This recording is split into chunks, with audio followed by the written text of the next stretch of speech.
que a gente entende, tá? E a gente vê na prática do dia a dia do mercado de hortaliças. Chuva é fundamental para o desenvolvimento das plantas, só que o que vem acontecendo é a intensidade de chuva muito forte, né? O produtor não escolhe o que planta na maioria das vezes, ele planta o que tem mercado na própria região. E se eu quiser, eu sou produtor, se eu quiser lá visitar, como é que faz?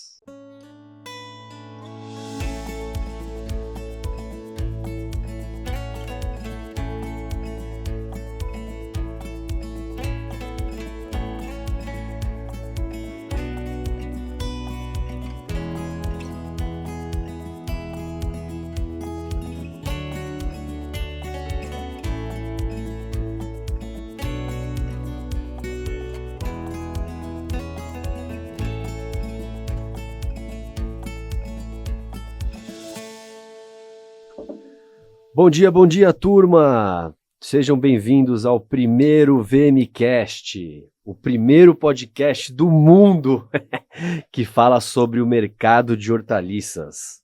O VMcast, né, é VMK, porque é o podcast da Vilmohan Mikado do Brasil. A gente tem Vilmohan Mikado no mundo inteiro, né?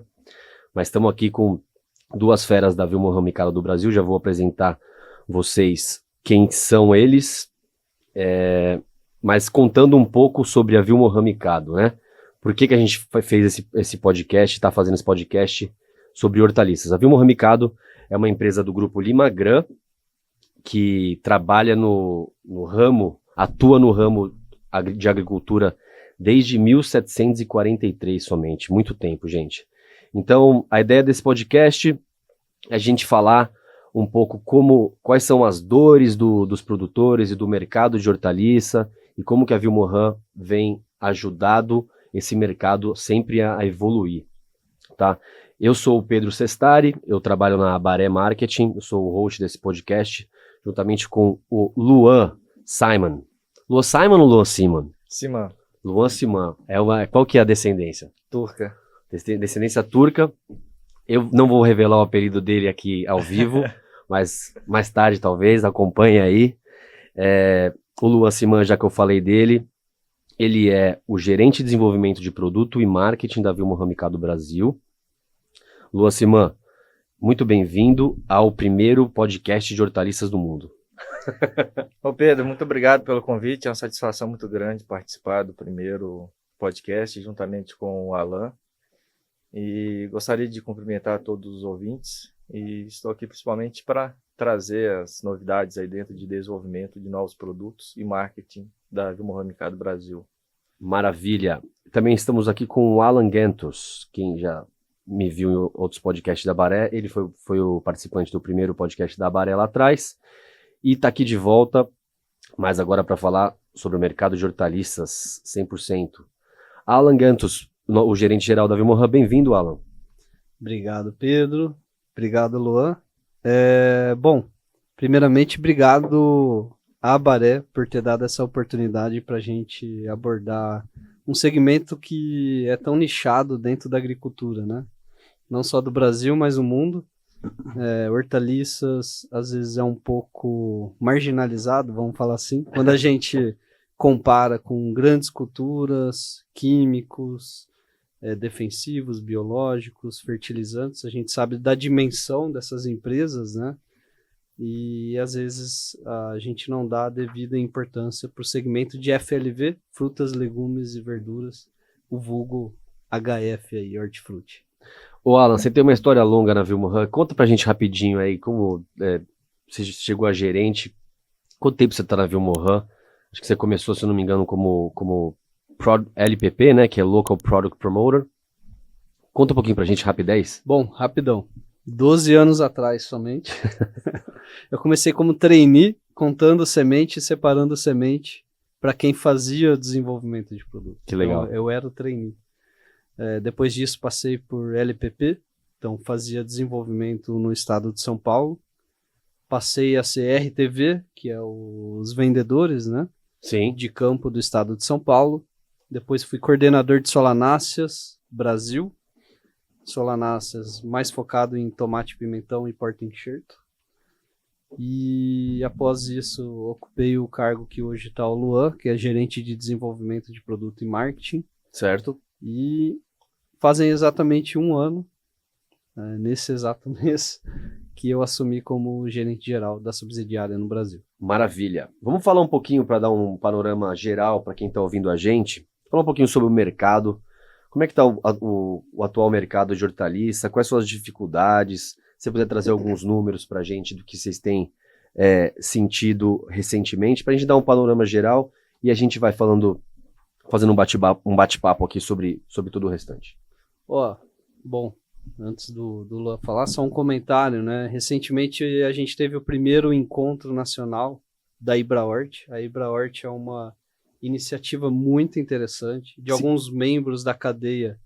IBRAHORT significa o quê, para quem não sabe, Alan? IBRAHORT, Instituto Brasileiro de Horticultura. E nele tem alguns diretores, representantes que são parte da cadeia, produtores, comercializadores. Então, eles trazem no DNA do IBRAHORT a dor, a demanda e as dificuldades do dia a dia de quem está inserido no segmento, né? E como o objetivo principal do IBRAHORT, o que a gente entende, tá? E a gente vê na prática do dia a dia do mercado de hortaliças. Os dados são muito ruins. Não tão favoráveis. Não que não são favoráveis, eles são inconsistentes. Certo. E é muito difícil de você achar dados do segmento que sejam representativos com a realidade. E o IBRAHORT, uma das principais funções do IBRAHORT na cadeia de hortaliças é fazer essa análise em números, em dados desse segmento, seja de consumo, seja de venda, de volume comparado a valor. Vocês vão ver, eu vou falar daqui a pouco, como isso é divergente. E trazer isso de uma forma mais realística, né? Mais aplicável. Então é trazer realmente esse grupo de membros da cadeia de hortaliças junto a um mesmo propósito, que é aumentar o consumo de hortaliças no Brasil. Porque se a gente comparar o consumo de hortaliças no Brasil com outros países como Europa, Estados Unidos, ele é muito pequeno. Do tanto que a gente produz comparado com o que consome. Sim. É muito baixo, né? Exato. E são reuniões da IBRAHORT, são reuniões mensais? A Vilmoran de algum jeito participa disso ou só porque você trabalha na área, você se atenta a esses dados, claro, para fazer seu forecast de vendas e tudo mais? Como que a Vilmoran se relaciona com a IBRAHORT nesse quesito? Tem alguns produtores que são membros da cadeia do IBRAHORT, então Legal. Algumas empresas são patrocinadoras, né? Lembrando que não tem fins lucrativos o IBRAHORT, é simplesmente para que esse elo da cadeia da agricultura, que é a hortaliça no Brasil, seja mais forte, mais unido e que lute por um objetivo principal, que é melhorar e aumentar o consumo de hortaliças. Lembra, uma alimentação saudável representa muito na sociedade em relação à saúde mental e física. Sim, total. Então, tudo isso está conectado, né? E nós, da Vilmoran, a gente participa aí o máximo que nós podemos ativamente em busca de atingir esse objetivo de aumentar e melhorar o consumo de hortaliças no Brasil. Legal, maravilha. E a gente está aqui principalmente para falar muito das dores dos produtores, né? Que é algo, sempre quando eu bato um papo, que a gente faz para quem não entendeu a relação entre a Abaré e a Vilmoran, a gente faz o marketing da Vilmoran, a assessoria de marketing da Vilmoran Mikado no Brasil e nos Estados Unidos. E a Abaré sempre fala muito com os vendedores, né? A gente sente que os vendedores eles têm um feeling do mercado muito grande e os vendedores eles estão sempre ouvindo as dores dos produtores. Então eu queria ouvir de vocês, né, dos últimos encontros, das últimas reuniões com os produtores, o que tem se falado, né? Quais são as dores que a gente pode eventualmente abordar aqui, dar uma dica para o pessoal de casa, que também é produtor, que esse é o nosso público, toda a cadeia de consumo de hortaliças, mas principalmente os produtores, né? E esse podcast também nasceu pela falta de conteúdo específico sobre horticultura, sobre hortaliça. Falem comigo, o que vocês têm ouvido aí? Acho que talvez o Luan tá mais na jogada no dia a dia, na linha de frente aí. Sim, assim como a equipe comercial, né, a equipe de desenvolvimento anda lado a lado junto do produtor, principalmente buscando entender essas dores para trazer soluções, né? Então, facilmente a gente pode elencar 3 pontos principais hoje, que são a falta de mão de obra, né? Também está relacionado ao custo, né? Um custo muito alto de produção. Certo. E um terceiro ponto, o clima, né? A gente vem acompanhando uma mudança climática muito severa, né? Mas você fala que você disse que está muito radical as mudanças, é isso que eu tenho percebido aqui. Eu não estou na roça, estou mais na cidade, mas hoje quando está muito frio, quando está muito calor, está muito calor. É mais ou menos isso, não? Sim, igual, por exemplo, chuva, né? A chuva é fundamental para o desenvolvimento das plantas, só que o que vem acontecendo é a intensidade de chuva muito forte, né? Vem uma pancada de chuva num período de tempo muito curto, né? Ou, por outro lado, como a gente enfrentou muito no ano passado no sul, seca prolongada. Então, você deve estar pensando, né? Clima, tal, beleza, é um desafio para o produtor, mas é um fator externo. Ele não tem controle sobre o clima, ninguém tem. Sim. O que nós, membros da cadeia, podemos fazer para ajudar os produtores a passarem por esses intempéries que são... não dá, a gente não consegue controlar, né? Não dá para antecipar um impacto desse. Sim. Né? E aí que existem algumas soluções, né? Aliado, né, ao desenvolvimento de uma nova variedade, um novo híbrido de hortaliça, a Vilmorin também tem a responsabilidade e ela participa da cadeia trazendo soluções tecnológicas, né? Bacana. E a gente pode citar, no caso, que é bem difundido, a tecnologia VilHob, né? Que principalmente nessa questão de mão de obra, né? O semeio, tem um semeio da cenoura, o raleio, né? Com a tecnologia VilHob, você dispensa a necessidade de raleio, certo, na cenoura. Que ela tem uma paletização, né? Ela tem como se fosse um pedaço, um pouco de argila em volta da semente, o que facilita ali, porque ela não colhe uma na outra, basicamente. É né? um pellet, né? Que garante um semeio, claro, com uma máquina especializada, um implemento específico, que aí você não necessita de mão de obra para ralear, para chegar na população ideal final. Então a quantidade que você vai semear já vai estar no ideal, no stand ideal, para o desenvolvimento correto da variedade. E lembrando que esse raleio, imagina, né? Temos produtores aí de mais de 100 hectares aí de cenoura. Como que o cara vai ralear tudo isso na mão? Sim. É um baita de um trabalho. E isso, além de escasso, é custoso, né? Tem um custo elevado. Não são todas as espécies da Vilmorin que tem semente VilHob. Quais são as espécies que a gente vende que tem essa tecnologia VilHob? Hoje, cenouras. Só cenouras. E legal. Outra coisa que não só a Vilmorin, mas muitos membros da cadeia de sementes, né, de hortaliças, vêm agregando com essa tecnologia, são materiais adaptados a cultivo protegido. Né? Então, que seria estufa? Estufa. Então, estufas, claro que você tem os dois lados da moeda, né? Você protege de chuva, você consegue controlar um microclima ali dentro, ou criar um microclima, mas também precisa de um conhecimento técnico muito maior. Deixa eu segurar.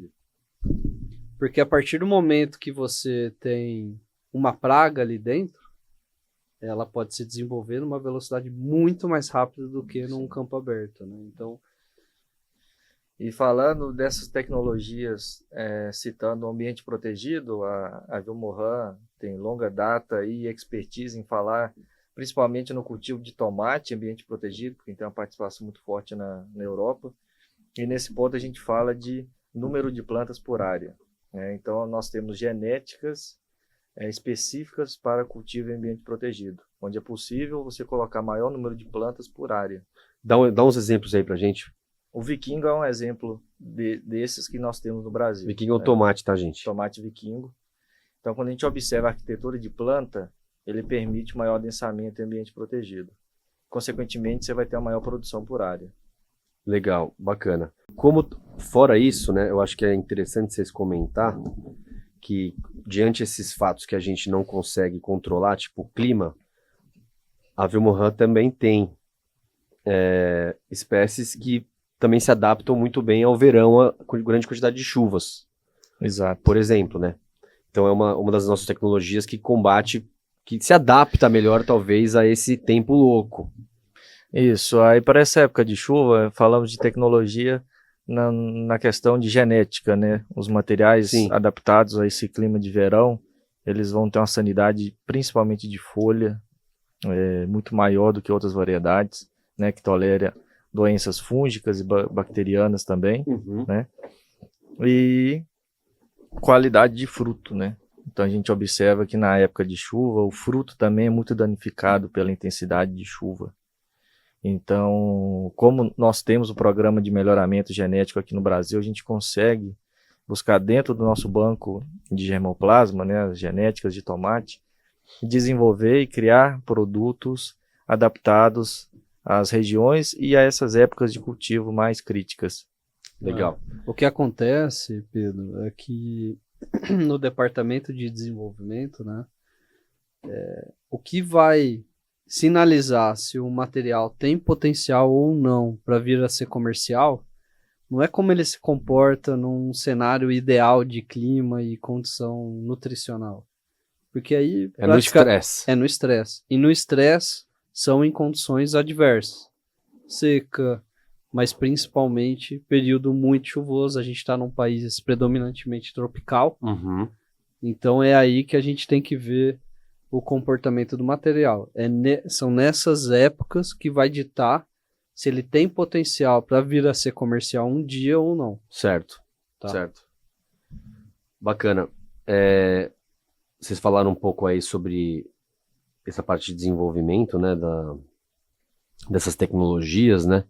Acho interessante vocês comentarem um pouco sobre como que é essa parte de pesquisa da Vilmorin, né? Como que sai um material desse, né? Eu acho que é um trabalhinho um pouco complicado, e para essas sementes darem tanto rendimento, como você falou, e ter essa adaptabilidade toda, fala um pouco pra gente como que é esse processo de pesquisa e desenvolvimento da Vilmorin, com toda a equipe de fitopatologistas e tal. Pedro, é um assunto que eu gosto muito de falar, porque eu vejo assim, que muitas pessoas, às vezes, comentam, né, que o programa de pesquisa, de melhoramento, começa na estação. Mas você acredita que ele não começa na estação? Você tem uma dica de onde começaria um programa de melhoramento? Eu acho que no campo lá, perguntando pro cara lá, pro produtor. E até também um pouco mais à frente, na gôndola do supermercado. Quando nós, consumidores, né, pegamos um fruto. A culpa é da dona de casa, então, que só escolhe os melhores, né? Você tocou numa característica bem dona forte. Dona de casa nossa. não, né? Vamos parar com de dona de casa aqui. Pô, eu também sou dono de casa, a gente compra lá na gôndola, bonitinho, escolhe a cenoura mais retinha. Isso, fez. Nós compramos com os olhos, né? A hortaliça é comprada com os olhos, né? E aí entra a questão da qualidade da hortaliça, né? A qualidade do fruto, a qualidade da folha. Esse é um ponto fundamental. E quando a gente chega no nível do produtor, a gente já entra nessa adaptabilidade e o material tem que ser possível cultivar e colher, né? Certo. Não adianta a gente ter uma qualidade se a gente não conseguir produzir. Então, esse é um desafio nosso, né? Então, o programa de melhoramento, né, a pesquisa começa em cima da demanda que o mercado gera, que o mercado cria. Esse é um ponto, né, principal, né? Mas também temos pontos onde o programa começa dentro da empresa, né, criando um novo nicho de mercado, né? Manda bala. Não é, eu já coloquei vocês ao vivo aqui também, para fazer um barulho. Eu, só complementando, essa parte aí que vocês brincaram aí de dona de casa, isso aí, na verdade, é o que dita a tendência de mercado. E a gente vê isso em todas as diferentes culturas que nós trabalhamos, a gente vê. Uhum. Seja por tamanho de famílias estão reduzindo Verdade. no Brasil. Ninguém Então, quer mais ter filho. Então, que antes, né, na época dos nossos avós, tinham 4, 5, 6 filhos, hoje 1, 2. Isso impacta diretamente no hábito do consumidor. Então, o tamanho daquele pimentão que antes você comprava. Então, ao invés de observar aquele tamanho enorme, você você acaba optando por um tamanho reduzido e foca na qualidade e não no tamanho. Então, assim, tem diversos fatores que acabam influenciando as nossas escolhas na gôndola. E uma pergunta para você, Pedro. Eu sei que nós somos os entrevistados aqui, mas... Não tem muito essa, aqui é um bate-papo. Tá muito formal, gente. Peço desculpa que é o primeiro, a gente tá meio engessado. Mas os próximos a gente vai... Não, mas uma perguntinha pro Pedro aqui, porque... Bom, todos nós somos consumidores, né? Mas tirando a minha camiseta aqui de membro do segmento de hortaliça e fazendo essa pergunta pro Pedro... Manda bala. O que te faz escolher um supermercado para realizar as suas compras do dia a dia? Eu vou falar e vou ferrar ele, cara. Porque é o que tá mais perto é o que tá mais perto do que eu tô fazendo, cara. Mas assim, eu gosto muito para hortifruti, eu gosto muito de ir no Oba, por exemplo, que tem um padrão, né, muito bom. Eu não consigo ir à feira, mas gostaria de ir, né? Mas hoje, pela falta de tempo, eu acabo indo pela facilidade e tenho comprado poucos legumes e hortaliças. Outro dia eu fiz uma sopa, gente. Aí eu falei, cara, quanto tempo que eu não comprava isso daqui, né? Mas é mais a praticidade. Mas sim, tem mercado que eu vou para comprar mais produto de higiene, que é mais baratinho, mas sempre... E sim, a qualidade, estou respondendo sua pergunta, então eu sei que o Oba tem boas hortaliças, bons vegetais, acabo indo lá.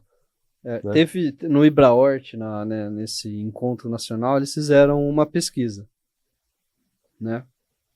E fizeram uma pergunta para diversos consumidores, e a pergunta foi: em que você pretende gastar mais nos próximos 12 meses?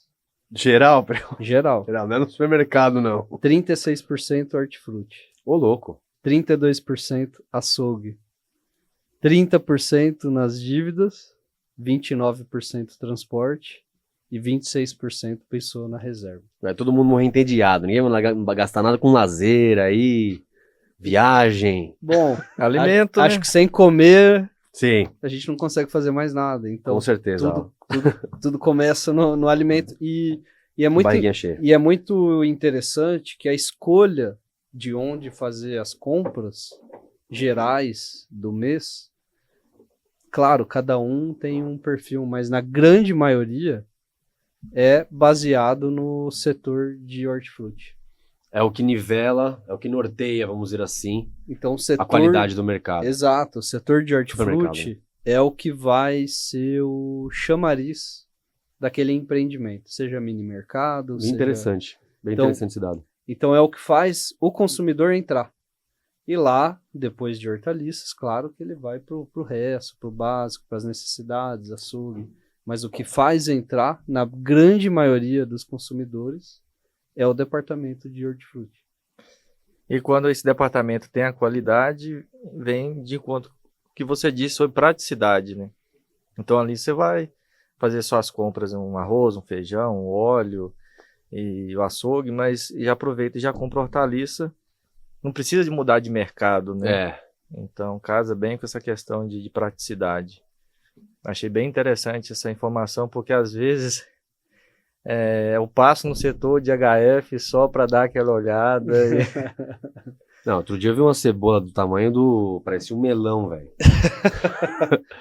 Eu falei, o que é isso aqui? É normal? Nos Estados Unidos tem muito, né? Também não tem gosto de nada, né? Cebola do Outback.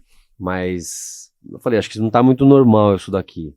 E falando de cebola, também um exemplo, né? Ontem eu estava numa lavoura de cebola e surgiu esse comentário em relação ao tamanho, né, do bulbo, né? Então a gente até comentou lá também esse bate-papo de consumidor, né? A gente acaba preferindo um tamanho um pouco menor, que aí você prepara a cebola de uma vez, você não precisa guardar metade na geladeira, né? Exatamente, Tá aquele vendo? negócio rodando. De novo, o hábito familiar, né, É, acaba influenciando no hábito de consumo. sim. E isso, quando o produtor vai colher, isso entra naquele rendimento, naquela divisão de classificação da colheita, né? Bulbos de Ah, tal tamanho, né? Vai é por A? Oi? É 2A, 3A? Ou é só Isso, uma cenoura? essa é uma das classificações também. E aí vai depender muito do mercado que ele atende, né? Então, por exemplo, se ele tiver 100% de uma cebola de um determinado tamanho, para ele não é interessante. Porque ele também tem mercado que busca uma cebola de tamanhos diferentes, né? Menores, por exemplo. E esse é um ponto muito importante, voltando naquela pergunta do Pedro sobre as dores, né, da cadeia, o perfil dos produtores no Brasil. Infelizmente, temos, na maior parte dos produtores de hortaliças, são considerados pequenos produtores. A maioria. A maioria, a grande maioria. Então, infelizmente, eles não têm acesso ao que tem de ponta de tecnologia. Certo. E isso acaba influenciando, inclusive, se você pegar os grandes produtores, médios e grandes produtores, eles já têm conhecimento da dinâmica do mercado. Da safra, segurar um pouco, como é que tá o preço. De Exato. repente tem uma câmara fria, o preço está muito ruim, ele armazena para vender quando o preço reagir. Uhum. E é onde é o gargalo dos pequenos produtores, que eles acabam dependendo de intermediários para fazer essa comercialização. E é ali onde a margem deles acaba ficando Pelo caminho. Comprometida. Então a gente vê os preços pós-pandemia nas gôndolas de mercado, eles estão maiores, né? Se a gente comparar em 2019 e agora, o preço das hortaliças em geral... Tudo aumentou. Tudo aumentou. E o pessoal associa diretamente com o produtor. Os produtores estão ganhando muito dinheiro agora. Mas não é. Mas não é. Se você for ver a margem desses produtores hoje, mesmo com o preço que está nas gôndolas, é menor do que em 2019. Porque o custo de produção aumentou muito. Mas isso também devido à falta de fertilizante, ou talvez o aumento uma inflação geral que aumentou o aluguel, aumentou o salário. Você acha que é geral ou é específico? O cenário ele é geral. Então, por exemplo, algumas coisas da produção, fertilizantes, produtos químicos, ele é baseado em preço de petróleo, por exemplo. Uhum. Sim. E disparou. E isso acaba influenciando e impactando diretamente no custo de produção. Mão de obra, com toda essa inflação, cenário de inflação que a gente vem observando, e escassez. A partir do momento que você tem escassez, além da inflação, a mão de obra, esse segmento acaba ficando inflacionado por si só, independente da inflação. Porque você não tem disponibilidade. O produtor recorre a alguma coisa mais barata para plantar? Mais fácil, por exemplo, amendoim é mais fácil de plantar do que cebola. Sei lá. Tipo, dá menos trabalho. Tem isso ou não? Ele tenta, mas ele continua amarrado ao mercado. Ele tem que ter alguém para vender. Então, a gente brinca assim, o produtor não escolhe o que planta na maioria das vezes. Ele planta o que tem mercado na própria região. O que tem Porque, demanda. se vai mandar para longe, aí inclui frete. Sim, já encarece. Já encarece. Então, acaba ficando bem regionalizado isso também. O que a gente precisa desenvolver cada vez mais no Brasil e que a gente enxerga em alguns outros mercados é a visão dos produtores como empresário. Sim. Sair daquela parte de produção, em algum momento, porque ele sabe produzir, mas será que ele sabe comercializar?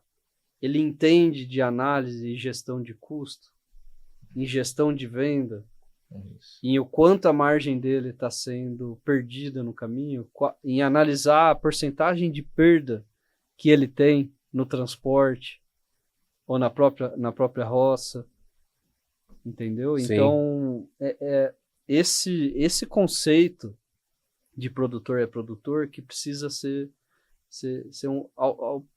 de acordo com o tempo, tem que mudar, ir mudando isso, porque ele tem que se sentir e ser. O produtor é um empresário. Ele cria um produto e ele vende aquilo. Agora, você produzir e colocar na mão de terceiros para realizar toda a cadeia de venda, a tua margem com certeza vai ser perdida no meio do caminho. Então, essa análise estratégica que o Luan acabou de comentar, de entender o que está em volta da tua propriedade, onde você vai produzir, se tem mercado, qual é o hábito de consumo da região, qual é o tamanho e abrangência que você pode ter produzindo naquela região. Então, toda essa análise é igual quando você abre qualquer negócio. Você tem que fazer um estudo de mercado. Sim, total. Você tem que saber. Você não vai abrir uma franquia sem um estudo de mercado da cidade, da região, do bairro, da rua. E aí é onde você vai enxergar, muitas das vezes, né, as oportunidades. Então, como você perguntou, o que eu vou plantar? Mas o que meu mercado está precisando? O que estão consumindo? O que está em alta? O que tem demanda? Né? Qual o hábito brasileiro? O que ele mais consome? É batata, cebola, tomate e cenoura. São as 4 hortaliças mais consumidas. Isso eu sei que se eu produzir, com certeza, eu vou ter comercialização. Fora isso, qual o hábito regional? Então, essas análises que precisam ser feitas, sabe? E ela que vai ditar o que você deve ou não plantar, ou o que tem maior ou menos risco. Legal, vamos ter que chamar um produtor aqui, né? Sim, com certeza. Não, talvez seria legal chamar, não um dos nossos parceiros, assim, talvez chamar um pequeno médio. Sim. Entendeu? Sim, que venha que represente, que represente, tenha bastante dúvida e colocar ele frente a frente aqui para ver como a gente pode ajudar. Mas eu acho que a gente deu uma volta, eu perguntei na tecnologia. Eu perguntei na tecnologia, aí você foi para gôndola, né? Sim. Tipo, você perguntou da pesquisa, aí da pesquisa a gente foi para gôndola. Isso, eu perguntei do departamento de pesquisa, porque ele estava falando do híbrido e tal, da tecnologia, das sementes da Vilmorin. E eu queria saber um pouco mais sobre isso, sobre esse departamento de pesquisa e desenvolvimento da Vilmorin, que é fudido de bom. E o porquê, como você comentou, dessa volta, né? Porque toda criação e aplicação de uma tecnologia, ela tem que ter um objetivo. Perfeito. Né? Todo programa de melhoramento, ele começa com um objetivo. Sim. Atender uma demanda de mercado, atender uma demanda de uma região, né, dos produtores, resistência à praga. Enfim. Hoje a gente tem uma estação de pesquisa bem renomada no Brasil e eu tive a oportunidade de conhecer outras estações de pesquisas pelo mundo e essa da Vilmorin, ela tá, vamos colocar, top 10, né? Até outras instituições governamentais que às vezes têm investimento pesado não conseguiram ter o nível que a nossa tem. E isso nos dá muita segurança, né, de chegar num produto final de qualidade, né, que vai ter esse respaldo no mercado, que vai entregar o que o produtor está precisando. Então, os materiais, eles começam na estação de pesquisa, né, com esse feedback, essa análise de mercado do comercial, certo, muitas das vezes transmitida pela equipe de desenvolvimento, e os melhoristas começam a criar novos materiais. Testar, né? Isso, né? Criados os primeiros híbridos e testado na estação, né? Sim. Segundo os critérios, né, comercial de desenvolvimento passa para a pesquisa, esses materiais são avaliados e os melhores materiais são avançados para desenvolvimento. E o que o desenvolvimento faz? Ele tira esses materiais da estação de pesquisa e coloca nas principais regiões produtoras, Que seria o T3 lá que vocês falam ou não? O nosso T3 é o último estágio da pesquisa. Tá. E que queria colocar assim de uma forma Mais didática. mais didática, assim. O último estágio da pesquisa, que inicialmente estava restrito à estação, hoje a gente já coloca nas principais regiões produtoras. Então a gente puxa um estágio antes do desenvolvimento. E qual o benefício disso, né? Aumentar essa disponibilidade de materiais mais adaptáveis, né? Trazer representatividade na avaliação. Trazer representatividade. Porque uma vez no desenvolvimento, a gente já entende como pré-comercial, né? E dependendo da situação, da demanda, a gente tem uma certa urgência, né? Vamos colocar acima de 90% aí, a gente tem uma urgência para atender o mercado, né? Então, se a gente já tem uma representatividade desde a pesquisa, isso acelera o processo de desenvolvimento, que hoje a gente considera aí 2 anos, né, que a gente tem atuado, vai depender da espécie, da urgência aí, da demanda. Eu diria que essa fase do T3, da pesquisa, né, nas principais regiões produtoras, ela traz mais assertividade no posicionamento no desenvolvimento. Certo. Então, você já viu na pesquisa que esse material se adaptou à região do sul. Então, dependendo da disponibilidade de semente para fazer o trabalho de desenvolvimento, você já vai com foco. E entra muito no que o Alan comentou antes, sobre a questão climática e as situações críticas, né?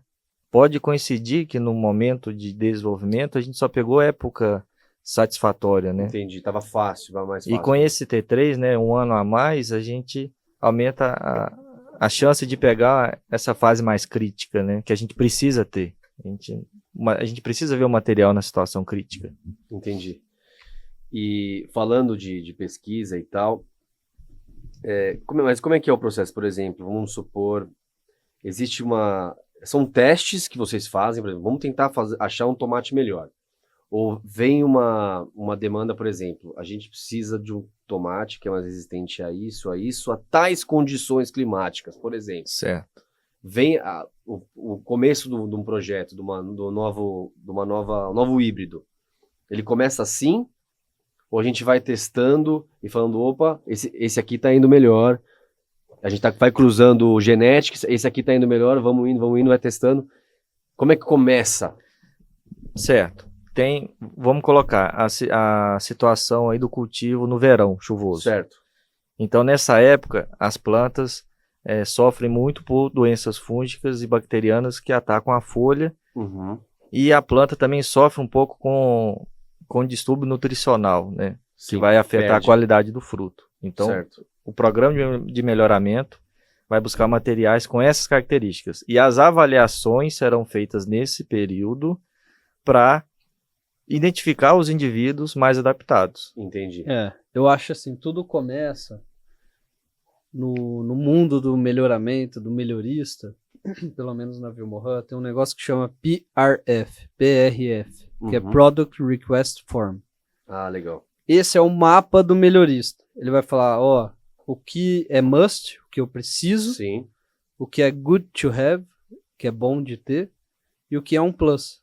Legal. Então esse é o mapa. Baseado nessa figura, ele vai falar, tá, o must eu tenho que ter nos materiais.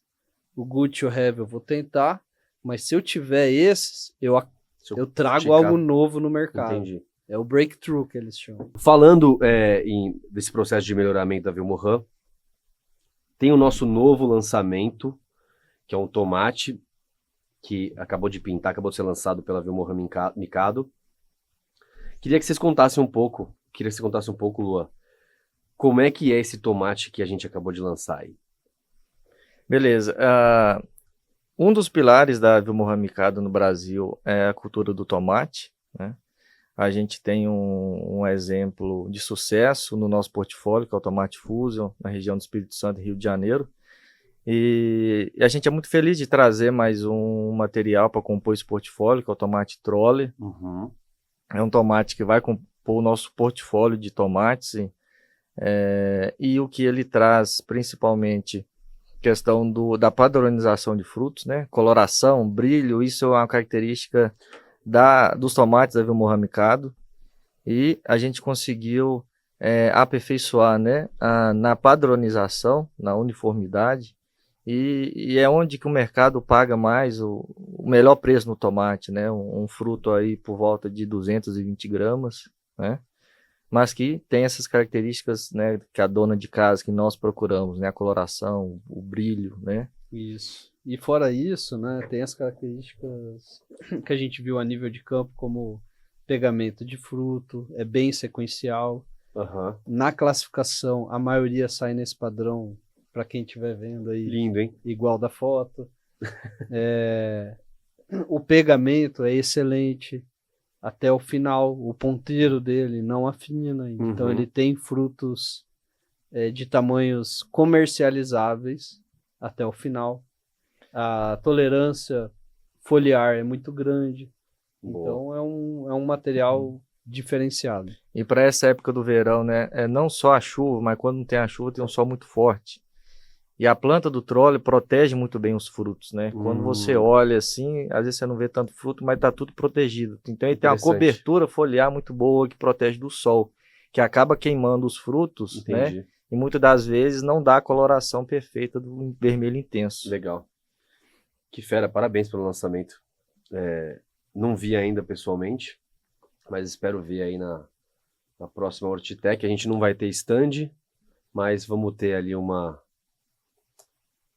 Participação A gente especial. vai ter uma participação. O que a gente vai ter lá na Hortitec? Ela conta aí, ou não pode falar? Pode aproveitar, até aproveitando a oportunidade para convidar a todos que estão nos ouvindo. A gente vai estar apresentando na nossa estação de pesquisa o nosso portfólio, né? Não só de tomates, mas de cenoura, cebola. Vai ter um tour lá. Isso, vai ter um tour técnico Bacana. que a gente vai poder apresentar e falar um pouco melhor dos nossos materiais. Show. Né? Mostrar também como é que é o melhoramento, a Sim, pesquisa, né? sim. Fazer um tour pela estação de pesquisa ali geral. Isso, aproveitar o ambiente para tirar essas dúvidas, né, que muitos produtores, muitos clientes têm do processo, né, de criação, como você bem perguntou. Então, a gente está no ambiente, facilita o entendimento, né? A gente mostra, fala e mostra, né? E essa é uma oportunidade única, porque durante a Hortitec vai estar nossa equipe do Brasil inteiro. Então vão estar equipes de regiões distintas e importantes, de todos os segmentos. E é ali onde existe muita troca de informação. Muito rico essa troca, e não só da nossa equipe, os nossos parceiros, produtores, viveristas, membros da cadeia de diferentes regiões, é onde agrega muito tipo de informação para o negócio deles. E se eu quiser, eu sou produtor, se eu quiser lá visitar, como é que faz? Nas principais regiões, a gente tem um contato pelo site, né? Tem as nossas mídias sociais, o Instagram, mas aquele tem proximidade com a loja, que a gente tem parceria comercial, tem um contato com o nosso time, os RTVs, a equipe de desenvolvimento, né? Maravilha. Mas também se chamar no Instagram, o cara quiser participar, quiser visitar, tá aberto para todo mundo. @Vilmorin _Mikado _Brasil. Vou falar de novo que a câmera não estava aqui, né? @Vilmorin _Mikado _Brasil. Segue a gente lá. Se você é produtor, qualquer tamanho que seja, venha conhecer os híbridos produtos da Vilmorin pessoalmente e fazer esse tour na estação de pesquisa, né, com os nossos especialistas lá, melhoristas e todos os técnicos da Vilmorin Mikado. Vai ser dia 21, 22 e 23 de junho, a feira, né? O nosso campo vai estar aberto os dias 21 e 22, né? Quarta e quinta-feira. Maravilha. Então, se você já for à feira, né, e não conhece a Vilmorin Mikado ainda, vai ver outros stands, compra de outras marcas, dá um pulo lá para conhecer como a gente trabalha. Que mais, pessoal? Falamos de Hortitec, quer falar de mais alguma dor? Dores dos produtores. Mandem perguntas. Isso aí. Ou já vamos escalar quem vai ser o próximo a vir falar aqui. Não, eu acho que dentro de dores desafios, vamos colocar dessa Boa, forma. boa, Alan. Dentro dos desafios dos produtores, acho que dá uns 10 podcasts aqui. Ó, Sim. Então vamos aos principais, né? A gente já citou alguns, mas um desafio, e diria que não é só dos produtores, e sim da cadeia de hortaliças em geral, certo. é o conhecimento do consumidor final do produto que ele está comprando. Sim. Então, se a gente comparar com alguns mercados consumidores de hortaliças de outros países, de outros continentes, o nosso ainda precisa de um pouco mais de maturidade de conhecimento.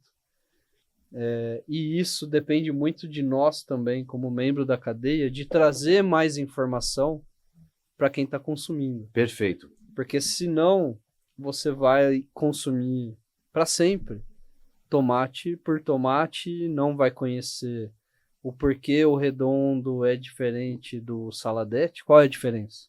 Não é só o formato. Não. Pelo que eu saiba, Existe quantidade de água envolvida, existe teor de BRICS. Que bom que ele não deixou eu falar, que ia falar uma besteira. eu vi que você respirou, eu falei, deixa eu falar antes que o Pedro abra a boca aqui. Eu já ia falar do molho de tomate da nona. Molho de tomate é um bom exemplo. Então, mas eu uso o redondinho. Pois é. Aí depende da região. Tá vendo Da que Itália. o ideal, vamos falar do molho de tomate da nona, É uma boa referência. é o tomate rasteiro saladete. Saladete. Por quê? Eu acho que é mais docinho, Mais doce por quê? porque tem menos água. É isso aí, parabéns. Aí, Eu tô trabalhando já faz 2 anos com a Vilmorin. Mas você tá vendo? Mas se você questionar para quem tá comprando, falta O cerejinho é docinho. falta essa O Alan me informação. contou essa no podcast anterior, verdade. Do amarelo, lembra o exemplo do O amarelo? amarelo também. Que o amarelo, o cerejinho amarelo no Brasil, grape tipo amarelo no Brasil, não foi para frente o projeto. Por quê? Falta do conhecimento, É, né? De divulgação, né? Consumidor final acho que não madurou ainda. Porque ele não tá vermelho. Sim. E se você pegar um grape amarelo e comer, ele é maravilhoso, Tão é doce. quanto mais, e às vezes até um pouco mais. Até mais, geralmente mais. Então, tomate, estamos falando tanto de tomate, né? Se você for para a Europa e ir numa gôndola de um supermercado, não tem só redondo e saladete. Tem uns menorzinhos, né? Tem, Tem tipo, meio que um intermediário. Tem de penca, tem de cores diferentes, formatos diferentes. E o consumidor sabe o porquê e para que usar cada tipo que tem ali na gôndola, Entendi. na bancada. Um é mais ácido, outro não. Um vai bem com um prato, outro vai com outro. Então, O nível de consciência é maior dos Exato. europeus sobre isso, né? e também é responsabilidade de Educar, né? nossa, de ajudar nessa educação. Olha, boa, vamos fazer um conteúdo sobre isso, hein? Porque é muito interessante, até para evitar desperdícios. Na nossa classificação no Brasil, a gente acaba tendo muito desperdício. Sim. Existe um movimento em alguns países, chama Ugly Vegetables, se eu não me engano. São hortaliças feias. Sim, que aqui Inclusive descarta, né? inclusive com propaganda em TV aberta, em horário nobre, para incentivar o consumo de hortaliças consideradas feias, Legal. que seriam descartadas. E tem o mesmo gosto. E tem o mesmo gosto e o valor nutricional. Isso aí. É isso aí. Não é só o gosto, o valor nutricional mesmo. Sim. Então, para a sua saúde, ela tem a mesma efetividade de uma bonitinha. Então, mas dentro do nosso hábito alimentar e de consumo, a gente acaba descartando, não compra, só porque não é bonito. A gôndola repassa para quem vendeu, que em uma hora, dentro dos elos da cadeia, vai chegar até o produtor e vai falar, putz, aquela variedade tá tendo muito descarte porque eles não gostaram daquela partezinha torta mais feinha. Uhum. E aí ele acaba optando por materiais por essa pressão que vem do consumidor. Não necessariamente pode ser um material mais nutritivo, Exato. né? Que é o caso das coisas gigantes que tem nos Estados Unidos, que são lindos, só que cada hortaliça enorme, mas não tem gosto, né? A gente que cozinha um pouquinho sabe. Que mais? É um momento que a gente pode deixar de falar, como o Alan colocou aí, é a parte nutricional, né? A gente falou de coloração, falou de formato, de tipologia, mas tem um valor nutricional bem interessante junto desse pacote, né? Igual, por exemplo, tomate tem um licopeno, que é um importante antioxidante. Então, Cenoura tem um beta-caroteno. tem um beta-caroteno. Sim. Então, assim, trazer esse tipo de informação, né? Reforçar essa informação junto com o consumidor final. Sim. Porque nessa parte é a parte mais bonita do trabalho, né? Em relação à alimentação, mas saúde, né? Eu tive a oportunidade de passar um tempo na Europa e lá tem um ditado meio que geral. Quanto mais eu gasto e consumo hortaliças, mais saudável eu estou comendo hoje, menos eu vou comprar remédio amanhã. E eu gostaria de trazer um fato que aconteceu na época da pandemia, né? Que saiu a questão de vitamina, né? Principalmente de vitamina C, né? Sim. D também, né? D também. Bastante. E olha como que é, né? O poder da mídia, das informações, né? De tanto falar na sua cabeça, né? E eu cheguei aí numa farmácia buscar vitamina C. E não tinha. E aí veio a reflexão, né? Cara, por que eu não vou chupar uma laranja? Chupar uma laranja, né? Vem a primeira coisa que vem. Sim. Mas você acredita que um pimentão laranjado e amarelo tem mais vitamina C Não que sabia. a laranja? Não sabia, não. Entendeu? Então deixa um exercício, né?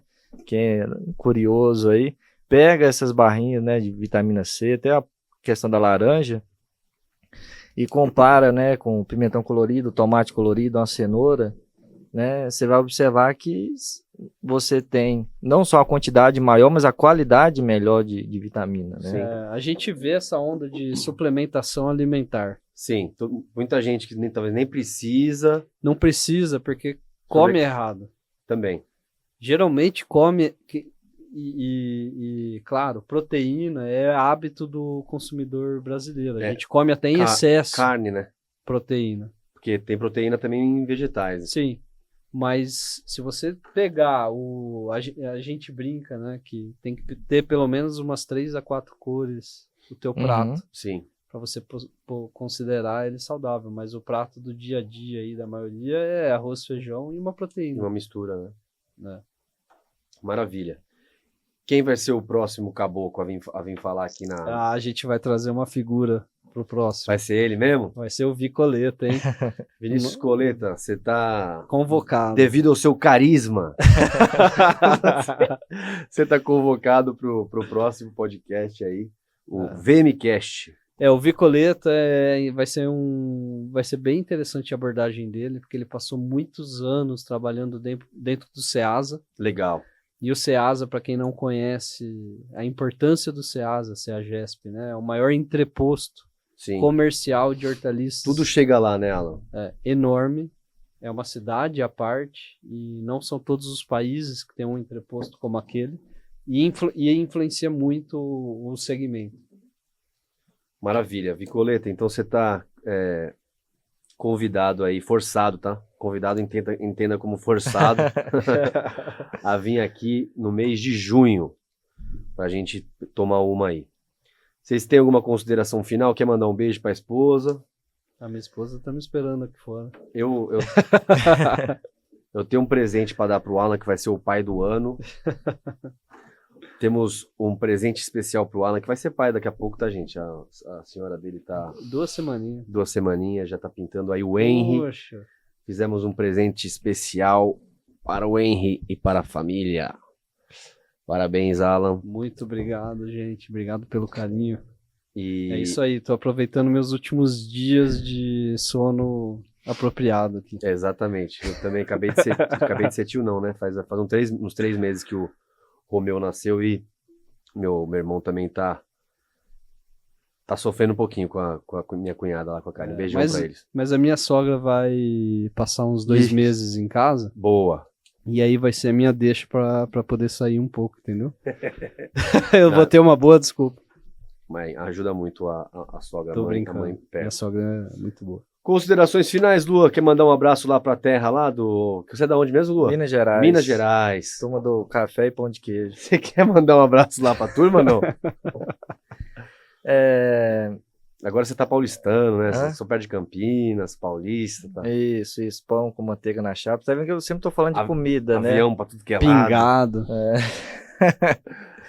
Diga aí, Lua. Mas eu queria deixar a mensagem em relação ao que a gente conversou aqui, desse olhar para a hortaliça, não da qualidade, não só da qualidade, mas desse valor nutricional que tem. Sim. Né?